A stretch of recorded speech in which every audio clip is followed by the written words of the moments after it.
In the bay lived a lonely otter who liked questioning the world.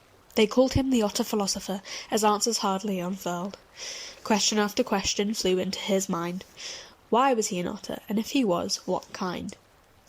While wading through the seaweed forest that sat beneath the bay, Otter spied a conger eel who was searching for his prey. "Come and hunt with me," cried the shiny conger eel. "There are sea urchins and prawns that would make a tasty meal." "I have questions, I'm afraid, and the answers lie nearby." "Oh, Otter," Eel chuckled, "there's more to life than asking why."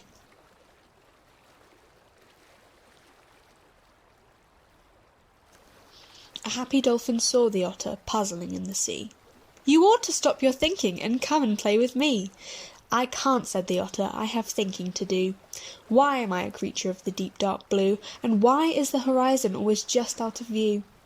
"Who is to know, little otter?" the impatient dolphin said, and then he swam toward the sunset of bright orange, pink and red.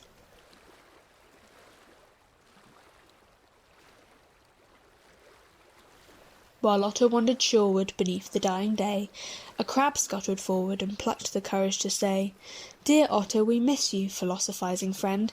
Don't you see that your questions won't always meet their end? I might have the answers to the questions that you query. And aren't you ever hungry? You do look rather weary." "You don't know anything, little crab, you're far too small." So she shrugged and sidled off into her salty sandy pool.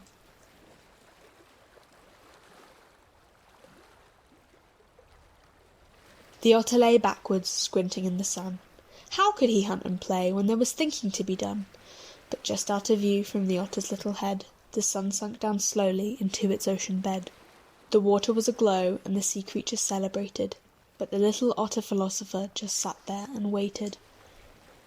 When the night came round, Otter hadn't slept a wink. He'd been bobbing up and down, trying to think.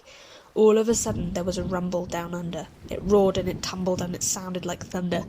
But he didn't hear and he didn't bat an eye. He had no idea what had happened to the sky. The clouds had thickened and the rain trickled down. If Otter didn't notice yet, he'd surely drown. "Too late," said the storm. "I'm sending you on a journey." "I've never been this scared of the heavy cloudy sky. Any moment now the winds will lift me high. Soaring up above I'll miss my cosy bay. It's getting very dark out here, I hope I'll find my way." The storm took him past mountains, cities, and rivers running wild. All these new sights began to make him smile.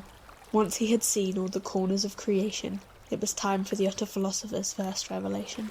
His friends had been right, there were wonders all around. The world was truly marvellous, but by far the best thing he'd found was right there in the bay, his oceanic friends, who at last watched the sunset together, which brings our story to the end.